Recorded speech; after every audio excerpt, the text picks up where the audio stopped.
Bonjour à toutes, bonjour à tous, bienvenue sur TV Vendée en ce jeudi 20 novembre dans votre matinale. Nous sommes ensemble pour une petite demi-heure consacrée bien évidemment à l'actualité vendéenne. Bon appétit à vous si vous prenez votre petit déjeuner, bon courage si vous apprêtez à prendre le chemin du travail ou des cours. Comme tous les matins, vous pouvez bien sûr réagir à l'actualité du jour avec le WhatsApp officiel de la matinale dont le numéro va s'afficher, le téléphone est posé juste à côté de moi. N'hésitez pas à nous envoyer un petit message avec votre prénom et votre commune de résidence. Nous avons reçu ce matin dans l'invité de la matinale Pierre Dubaral, trésorier d'Orphéopolis, et Yves Castellan, coordinateur départemental de l'association, une structure qui accompagne les orphelins de policiers. Nous sommes revenus avec eux sur la toute première édition du mois des orphelins policiers, sur l'ensemble des missions qu'ils mènent sur le territoire. Interview que vous pouvez retrouver sur tvvendée.fr. On se tourne maintenant du côté de la météo. En ce jeudi, le ciel est nuageux ce matin, notamment sur le littoral vendéen. On passe en dessous les 0 degrés dans les terres avec moins 1 degré 2 sur le littoral. Dans l'après-midi, les nuages seront encore un peu plus présents que ce matin sur l'ensemble du département, avec des températures qui sont donc de saison, 5 degrés dans les terres pour cet après-midi et 7 degrés sur le littoral. On regarde maintenant les horaires des marées pour aujourd'hui. On commence du côté de la Tranche-sur-Mer avec une première basse mer à 10h41 minutes. La suivante à 22h57. La première pleine mer était cette nuit à 4h11. La prochaine ce sera donc à 16h30. Coefficient de 77 aujourd'hui. Il n'y aura pas de changement de coefficient au niveau du passage du Gois où la première basse mer est donc prévue à 10h45. La prochaine à 23h01 minutes. La première pleine mer était à 3h52 cette nuit et la suivante sera donc à 16h12. Et je vous rappelle que si vous souhaitez traverser le passage du Gois, c'est bien sûr possible 1h30 avant et après la marée basse. Le soleil, lui, se lève ce matin à 8h16 et se couchera à 17h26 et nous fêtons aujourd'hui les Edmonds et c'est aujourd'hui la journée internationale du droit des enfants. Nous en parlions d'ailleurs avec nos invités ce matin. Il est temps de faire un point sur l'actualité du jour. Voici le journal.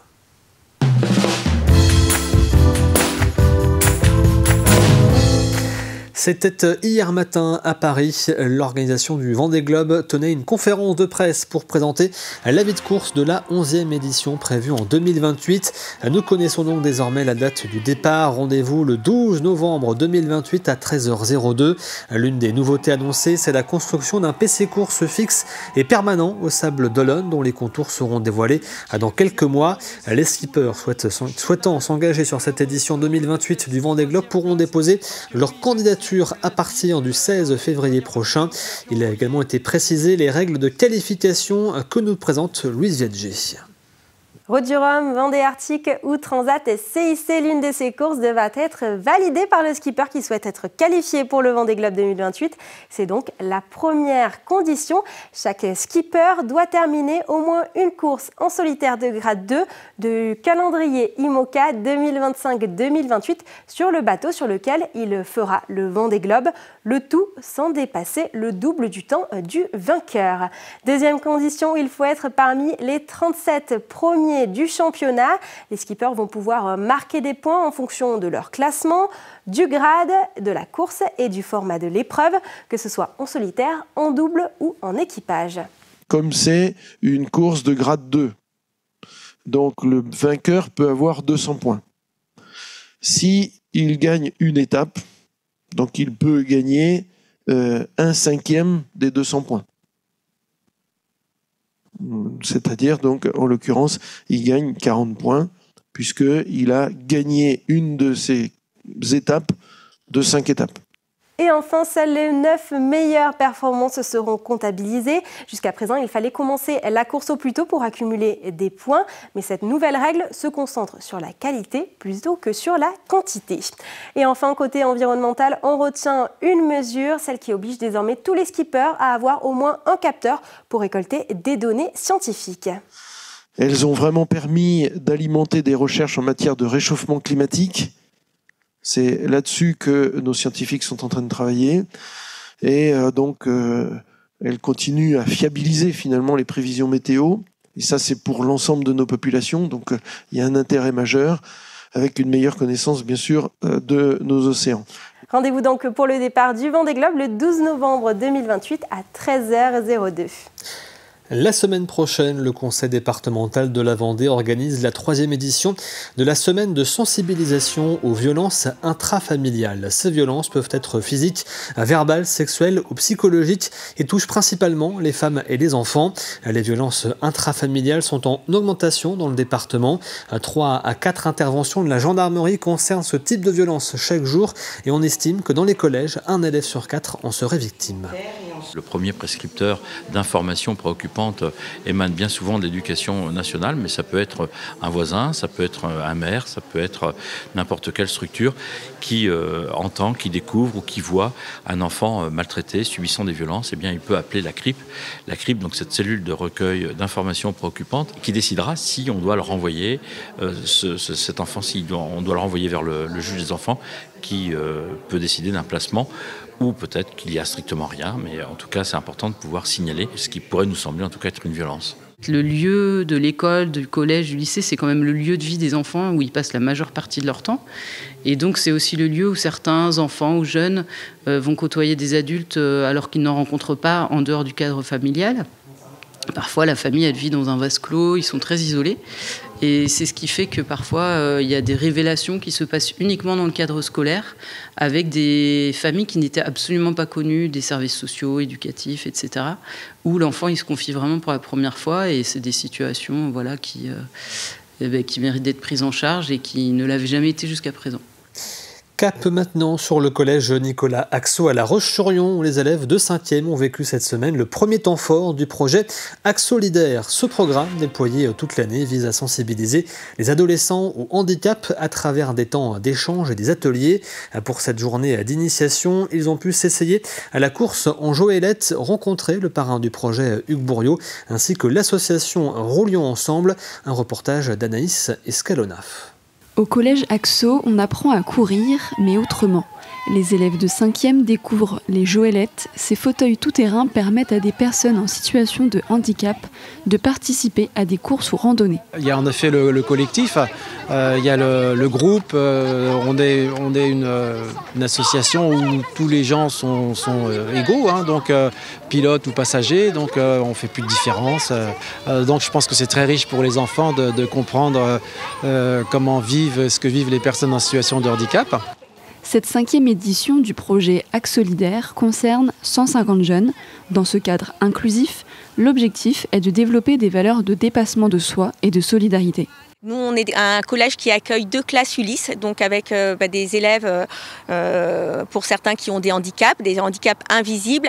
Et dans le cadre de l'inclusion, c'était intéressant de ce projet à titre collectif. Et ce qui est aussi intéressant, c'est par rapport à eux personnellement de développer des valeurs de dépassement de soi, puisqu'à travers le défi sportif, ils vont devoir sortir de leur zone de confort. Dans les classes, les élèves rencontrent leur parrain, Hugues Bourriot. Portant un handicap de naissance, il se réjouit de constater la curiosité des jeunes. C'est eux l'avenir. C'est eux qui vont changer le regard porté sur le handicap. C'est pas nous. Has-been. Et franchement, moi je suis hyper optimiste. Ils sont en 5e. Il n'y a pas de filtre. Ils m'ont posé des questions qu'on m'avait jamais posées. C'est hyper positif parce qu'ils sont curieux et c'est pas de la curiosité mal placée, c'est de la curiosité bien placée. Prochaine étape, en janvier, une course à l'aveugle pour découvrir d'autres handisports. Là, on descend les marches. Jusqu'à dimanche, à Talmont-Saint-Hilaire se tient l'exposition La beauté à ciel ouvert, une exposition de reproduction de chefs-d'œuvre de la peinture en grand format. Ces reproductions sont installées dans les rues et mettent en avant le Paris du 19e siècle. 88 villes françaises réalisent actuellement le même type d'exposition dans le cadre d'une opération visant à rendre la culture accessible à tous. C'est un beau sujet de dissertation, c'est une phrase de Dostoïevski et en fait qui dit quelque chose de très vrai, de très beau, de très profond. C'est qu'on ne peut pas vivre sans beauté, sans l'art qui incarne cette beauté. Et cette beauté, on la souhaite au plus proche des habitants, au cœur de nos villes, à travers cette opération La beauté sauvera le monde, c'est-à-dire mettre à portée de main ces œuvres d'art, ces chefs-d'œuvre à la vue du grand public. Nos espaces sont parfois abîmés par des choses qui nous éloignent de l'essence même des choses, qui est la beauté, l'art de vivre et puis le lien entre nous. Ce sont essentiellement des peintures. Alors cette année, le thème pour 2025, c'était les paysages. Donc la mairie de Talmont-Saint-Hilaire, pour le printemps, avait affiché des œuvres concernant le patrimoine maritime, le paysage maritime. Et pour cet hiver, automne-hiver, eh bien, nous avons davantage des paysages urbains. Vous avez une partie des œuvres qui vont être vraiment dans le cœur de ville, notamment sur le parvis de la mairie, mais aussi rue du Château. Mais vous avez également des abribus qui sont disséminés dans la ville et qui vont eux aussi accueillir des œuvres d'art pour l'occasion. Naissance d'une nouvelle réserve naturelle régionale en Vendée. La région compte désormais 24 réserves, dont 4 en Vendée, avec la création de la réserve des Marais du Bout-de-Sac à Beauvoir-sur-Mer. Un espace de 187 hectares au cœur du Marais breton vendéen, véritable concentré de biodiversité. Cette nouvelle réserve a pour objectif de protéger durablement une faune et une flore fragiles sur place. Un reportage de Grégoire de Châtillon. Héloïse Pérudin est devenue il y a une semaine la gardienne de ce sanctuaire. Un sanctuaire situé au cœur du Marais breton vendéen. Sa mission, mettre en œuvre le plan de gestion de cette nouvelle réserve régionale des Marais du Bout-du-Sac. Ici, on est sur un site de 187 hectares, divisé en 2 blocs. Et donc, ce qui va caractériser le site, c'est donc une microtopographie qui va créer un réseau de milieux aquatiques important et divers. On a 19 km de fossés, on a des prairies humides, il y a des habitats comme les lagunes aussi, donc qui sont des étendues d'eau côtière. On va avoir aussi 64 mares qui vont être favorables à une quantité d'espèces. On a par exemple l'anguille d'Europe qu'on va pouvoir venir étudier ici, et qui est une espèce qui a besoin de ses eaux saumâtres et qui est en danger critique d'extinction.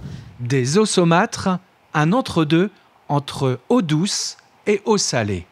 La particularité de cette réserve, c'est assurément le mélange annuel entre l'eau douce et l'eau salée qui crée des écosystèmes absolument particuliers et donc des lieux de nidification. Donc on parlait de la berge à queue noire par exemple, pour des espèces très particulières qui sont adaptées à ce milieu-là. Un milieu propice à la nidification ainsi qu'à la migration des oiseaux, mais aussi une réserve avec du pâturage.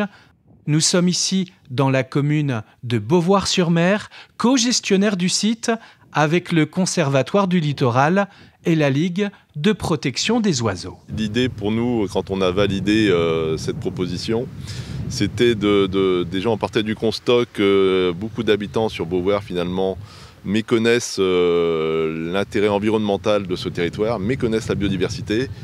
Et on espère qu'on aura là un outil qui permettra à nos habitants, habitants du territoire, habitants de notre commune, de découvrir et de s'approprier ce territoire. Tout l'enjeu consiste alors à ouvrir au public la réserve naturelle régionale des Marais du Bout-du-Sac, sans en fragiliser l'équilibre. Nous terminons avec un mot de sport et de cyclisme puisque nous l'avons appris ce matin. Jean-René Bernaudot, le manager général emblématique de la formation vendéenne Total Energy, va passer la main. Il mettra un terme à ses fonctions dans le courant de l'hiver. C'est Stéphane Hulot qui va lui succéder à la tête de la formation vendéenne. Le Breton a été manager général de la formation Source-Jasson puis de la formation belge Lotto. Et il vient de quitter. La passation entre les deux hommes se fera dans le courant de l'hiver. C'est la fin de ce journal. On refait maintenant ensemble un point sur votre météo en ce jeudi. On commence avec la météo bien sûr de ce matin avec des nuages présents donc notamment sur le littoral. Comptez moins 1 degré dans les terres, 2 degrés sur le littoral. Dans l'après-midi, le ciel sera encore un petit peu plus gris mais pas de pluie annoncée. Comptez 5 à 7 degrés. Voici maintenant le plus de l'info du jour.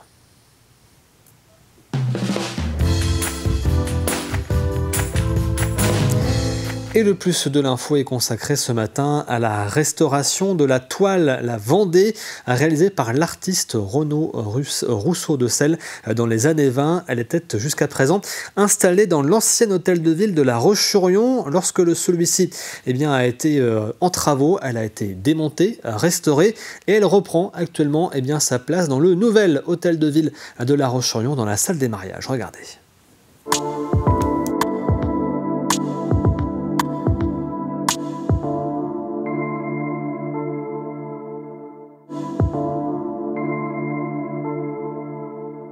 Cette œuvre est tout d'abord exceptionnelle puisqu'elle a été réalisée par un artiste né à La Roche-sur-Yon, René Rousseau-Dussel, et qui a commis un certain nombre d'œuvres d'art, mais a répondu aussi à un appel de la municipalité de l'époque, en 1914, pour pouvoir réaliser une œuvre d'art exceptionnelle, représentant le thème de la Vendée.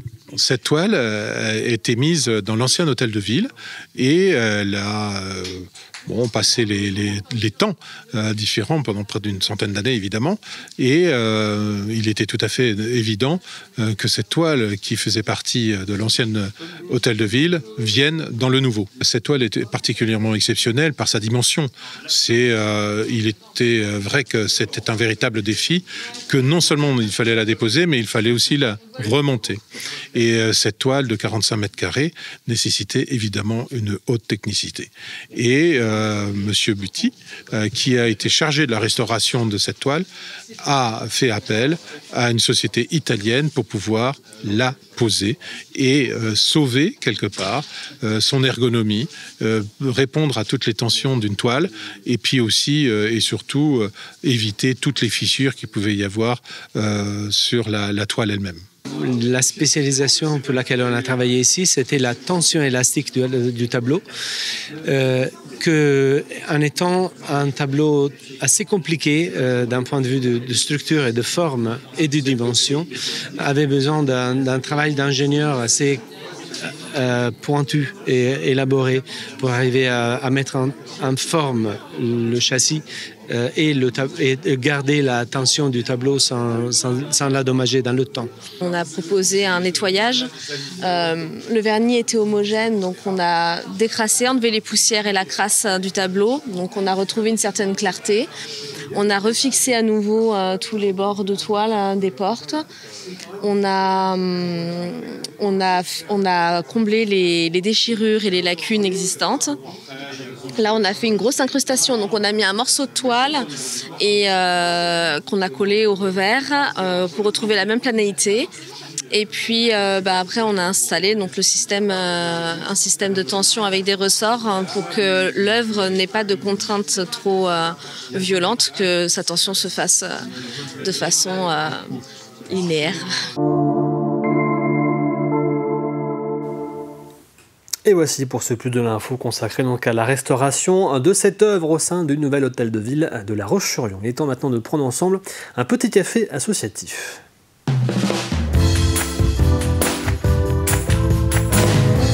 Et ce matin, Jeanne Bell va donc prendre son café avec les bénévoles du littoral olonnois.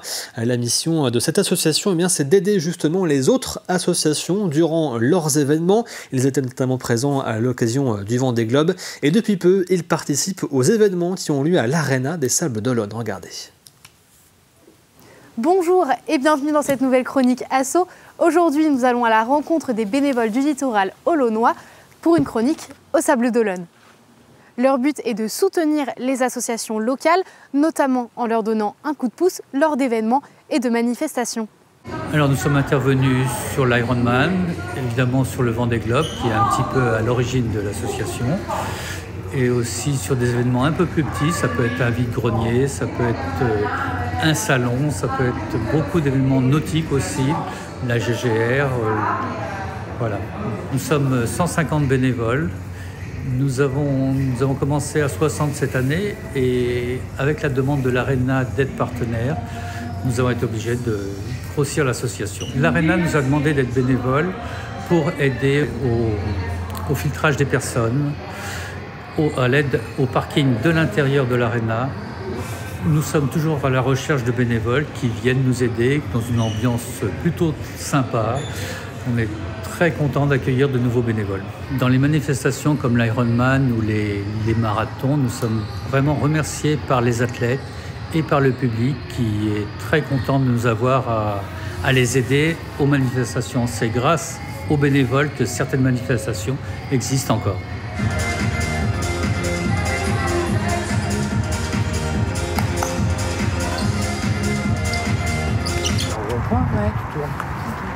Je suis là pour surveiller le parking.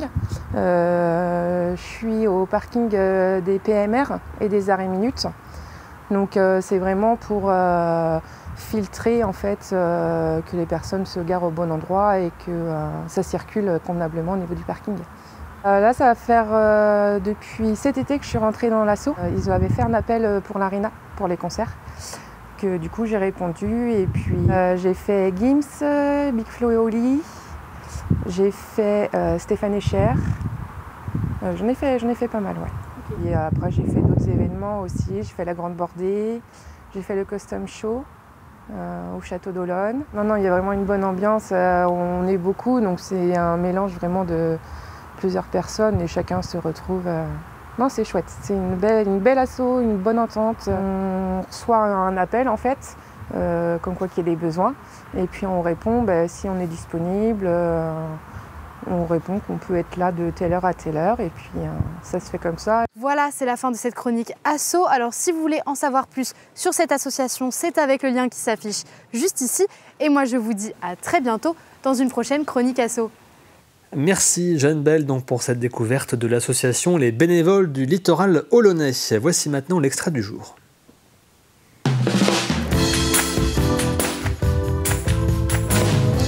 Et l'extrait ce matin, c'est Vivez la Vendée. Aujourd'hui, Anaïs Escalona arpente les allées du salon à Tech Élevage, un salon dédié aux innovations dans le monde de l'élevage agricole.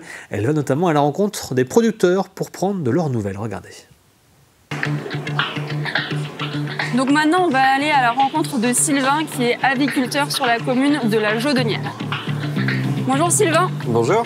Alors est-ce que tu peux nous dire, cette pression sanitaire, est-ce que tu la vis au quotidien? Alors oui, on la vit au quotidien. Quand les bâtiments sont pleins, on a toujours cette pression sur la tête, surtout quand on élève des canards en ce moment, parce qu'il y a des contrôles quand même toutes les semaines, et puis le risque d'influenza sur la production de canards, elle est quand même assez importante. Qu'est-ce que l'influenza aviaire pour ceux qui ne connaissent pas? C'est la grippe des volailles, tout simplement. Et puis cette grippe, par le passé, a décimé quand même quelques millions d'oiseaux. Ouais. Et puis c'est la hantise de tous les éleveurs de volailles, se retrouver avec, en étant positif sur le foyer influenza, quoi. Et ça, c'est lié à quoi? Des migrations? Donc là, cette année, on a bien la preuve, oui, que l'influenza est directement liée par la migration des oiseaux qui viennent du sud et qui retournent sur l'est de l'Europe. Et dans ces cas-là, comment vous gérez la chose? Parce que tu n'as pas été touché dans ton élevage, c'est ça? Pour cette année, non, cette année, moi, j'ai pas été touché. Je suis pas non plus en zone, dans le périmètre concerné par les lots qui ont été touchés. Okay. Et c'est vrai que c'est quand même des choses qui sont assez marquantes et qui sont pas très agréables à vivre, quoi. Ouais. Donc, pourquoi? Parce que faut faire parce quoi que dans ces cas-là? Faut patienter. Et puis malheureusement, les oiseaux, ça les tue, hein. Donc on se retrouve avec des bâtiments entiers où que les oiseaux sont morts et c'est pas les meilleurs souvenirs qu'on ait pu avoir. Parce que est-ce que vous avez un lien quand même en attachement envers les bêtes ou... Comme tout éleveur, hein. Si on n'aime pas les animaux, on fait pas d'élevage. Les deux dernières crises qu'on a eues, 2022, 2024, là, l'État nous suivait sur les indemnisations. Donc on avait une indemnisation pour les lots qui avaient été touchés, une indemnisation directe. Et cette année, ils nous ont fait part de leur souhait de ne pas nous suivre. Et vous retrouvez donc ce numéro de Vivez la Vendée aujourd'hui sur TV Vendée. Il est temps de passer maintenant à Café Cuisine.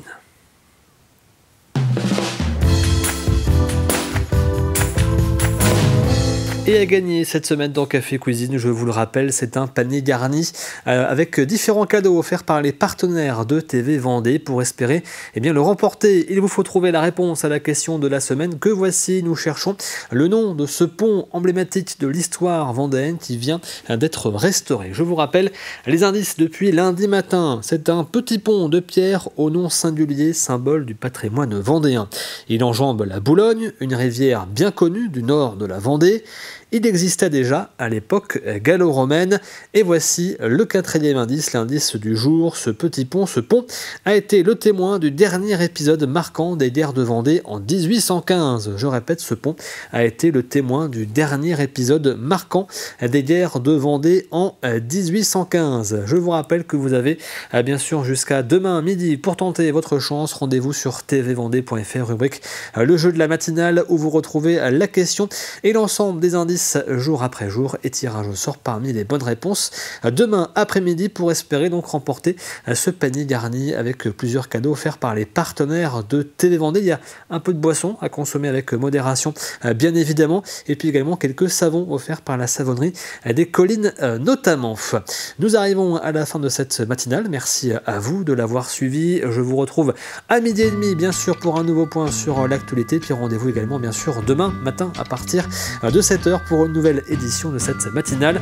Je vous souhaite de passer à toutes et à tous une très bonne journée devant TV Vendée bien évidemment. À bientôt.